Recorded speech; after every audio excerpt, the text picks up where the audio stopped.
में जब लड़ाई होती है, हमला होता है, तो हमले में वक़्फ़ा आता है। मैं एक बार और रोक रहा हूं, इस वक्त की सबसे बड़ी खबर, बीएलए ने पाकिस्तानी सेना पर बड़ा हमला किया है। पाकिस्तान चारों खाने चित्त नजर आ रहा है। बलूचिस्तान में पाकिस्तानी सेना पर बलूच आर्मी ने बड़ा हमला किया है। बीएलए की तरफ से पाकिस्तानी सेना पर बड़ा हमला। और इस वक्त की सबसे बड़ी खबर, पाकिस्तान के क्वेटा में 4 ठिकानों को तबाह कर दिया गया है। बड़ी जानकारी है इस वक्त की, सबसे बड़ी खबर इस वक्त की, बहुत बड़ी खबर इस वक्त की। आपको बता दें, ये सीधे रण क्षेत्र से है, लेकिन फर्क इतना है कि यह पाकिस्तान के उस अंदरूनी इलाके से खबर आ रही है जहां पर पाकिस्तान का प्रांत अपने आप को स्वतंत्र घोषित कर रहा था, और वहां पर पाकिस्तानी सेना को करारा झटका लगा। पाकिस्तान को करारा झटका लगा है। पाकिस्तानी सेना पूरी तरह से पस्त नजर आ रही है। सूद साहब, छोटी सी टिप्पणी। देखिए, ये बलूची की इंडिपेंडेंट की घोषणा लगती है, अब मतलब उससे एक स्टेप पीछे चले गए हैं। देखिए, मैं इसमें बात कहूंगा कि शुरू से इंडिया की प्रॉब्लम थी, इंडिया कोशिश कर रहा था और नेचुरली करनी भी चाहिए थी कि हमें बलूचिस्तान की तरफ से उनको सपोर्ट करनी चाहिए। और मुझे लगता है कि बलूची इस टाइम पे सिचुएशन का फ़ायदा उठा रहे हैं, और एक तरफ हम पाक पीओके लेंगे, दूसरी तरफ बलूचिस्तान इंडिपेंडेंट हो जाएगा, तीसरी तरफ वहाँ पे टीटीपी बैठा है, अफगानिस्तान बैठा है, वहाँ पे गवर्नमेंट बैठी हुई है जो ड्यूरल लाइन को खत्म करके खैबर पख्तूनख्वा को अपने कब्जे में कर लेगी। और चौथी तरफ बैठे आपके सिंधी जो पाकिस्तान से परेशान हो चुके हैं और पाकिस्तान के टूटने का एक मतलब हम अहम कदम उठा चुके हैं। ये शुरुआत नहीं कहें, मैं तो कह रहा हूं कि टूट गया है। अब जो स्थितियां, देवानंद साहब सहमत हैं आप इससे, कैसे देख रहे हैं इसे? बिल्कुल देवानंद साहब बोलिए। देखिए साहब, मैं तो आपको कह ही रहा था, और मैं तो बलूच भाइयों से आग्रह कर रहा था, और अब इंतजार जो है बलूचिस्तान में झंडे फहराने का है।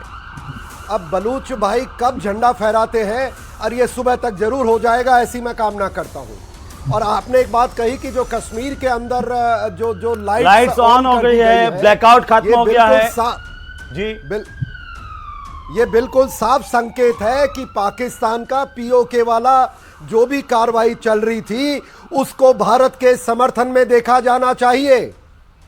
और अभी खबर जो आनी बाकी है पश्तून से, खबर आनी बाकी है अफगानिस्तान से, खबर आनी बाकी है कि कराची में क्या चल रहा है।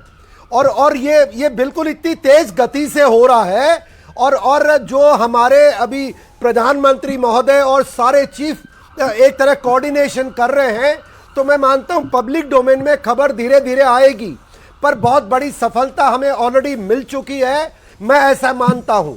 और इसके बाद, क्योंकि आफ्टर ऑल जो देश एक साथ होकर के, पर मैं मेरे साथी ने जो कहा कि बात करेंगे, भाई साहब देश का मनोबल मत तोड़िए, पाकिस्तान से कोई बात नहीं हो सकती, और अगर कोई करेगा देश में तो वो गुनाहगार है, वो दुश्मन की आवाज बोल रहा है, वो पाकिस्तान के साथ मिला हुआ है, ऐसा बर्दाश्त नहीं करेंगे, कोई बात नहीं होगी।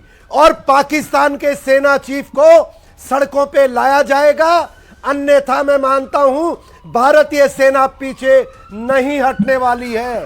और मोदी जी का प्रण याद करो, उन्होंने कहा था आतंकवाद की लड़ाई को जड़ से समाप्त करेंगे, और जड़ का मतलब यह है जब तक पाकिस्तान है आतंकवाद समाप्त नहीं हो सकता है। तो ये मैं आह्वान और आग्रह करना चाहता हूं। साहब, अपना एक व्यू हो सकता है, अपना एक व्यू हो सकता है, आपका एक अलग व्यू हो सकता है, और अरे साहब मेरा व्यू है, तभी तो मैं बोल रहा हूं, देश का व्यू यही है कि अब देखिए दुश्मन को पूरी तरह से, देखिए मैं देश का नागरिक हूं जी, बिल्कुल कोई दो राय नहीं है। नहीं बिल्कुल, मुनीर को सड़कों पे लाएंगे जी। और अगर मुझे मौका मिला तो उसको मैं सड़क पे देखिए एक और बात कहूंगा, थैंक यू, जय हिंद, नमस्कार। बिल्कुल पीएम मोदी आए तो शुरू में पीएम मोदी ने पाकिस्तान भी गए थे 2016 में, जब वो अफगानिस्तान से वापस आए, 2015 की बात है, 25 दिसंबर 2015 जब अफगानिस्तान से वापस आए थे, तो नवाज शरीफ का बर्थडे था, तो पीएम मोदी वहां गए थे उनके कहने पे, और उनको मुबारकबाद दी थी। पीएम मोदी का पर्पस था कि चलो हम पीस से बात करें, सारा सेटल करें। उसके बाद जब वहां पे इशू चेंज कर गए, यानी कि यहाँ पे पूरी अटैक कर दिया गया, तो उसके बाद